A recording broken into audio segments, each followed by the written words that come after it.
আগরতলা বনমালীপুরে অবস্থিত শ্রী শ্রী রাম ঠাকুর সেবা মন্দিরের 50 বছর পূর্তি উপলক্ষে এক বিশাল ধর্মীয় শোভাযাত্রার আয়োজন করা হয়। এই দিনের এই অনুষ্ঠানে উপস্থিত ছিলেন মহন্ত মহারাজ কালীপদ ভট্টাচার্য, মন্ত্রী প্রণজিৎ সিংহ রায়, আগরতলার মেয়র দীপক মজুমদার সহ আরও বহু বিশিষ্ট ব্যক্তি। রাজ্যের বিভিন্ন প্রান্তের রাম ঠাকুর মন্দির থেকে আগত অসংখ্য ভক্ত এই শোভাযাত্রায় অংশগ্রহণ করেন।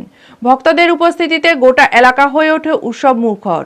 শোভাযাত্রাটি বনমালীপুর রাম ঠাকুর আশ্রম থেকে শুরু হয়ে রাজধানীর বিভিন্ন গুরুত্বপূর্ণ পথ পরিক্রমা করে পুনরায় বনমালীপুর রাম ঠাকুর আশ্রমে এসে সমাপ্ত হয়।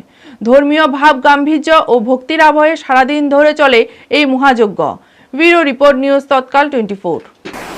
আজকে আমাদের 50 বছর পূর্তি উৎসব, এটা সুবর্ণ জয়ন্তী। এই উপলক্ষেই র্যালিটা আমরা করেছি। গোটা ত্রিপুরা রাজ্যের যত আমাদের মন্দিরগুলো আছে, 92টা মন্দির, 92টা মন্দিরের সমস্ত ভক্ত নরনারী বৃন্দ তারা স্বতঃস্ফূর্তভাবে আজকের এই র্যালিতে অংশগ্রহণ করেছেন, তাদের নিজ খরচে, নিজ স্বতঃস্ফূর্তভাবে।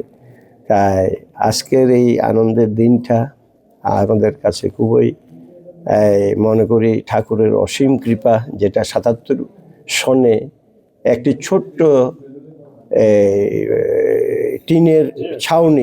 টিনের ছাউনি এবং ইয়েতে গঠিত হয়েছিল, বাঁশের ঘরে ছোট্ট আকারে।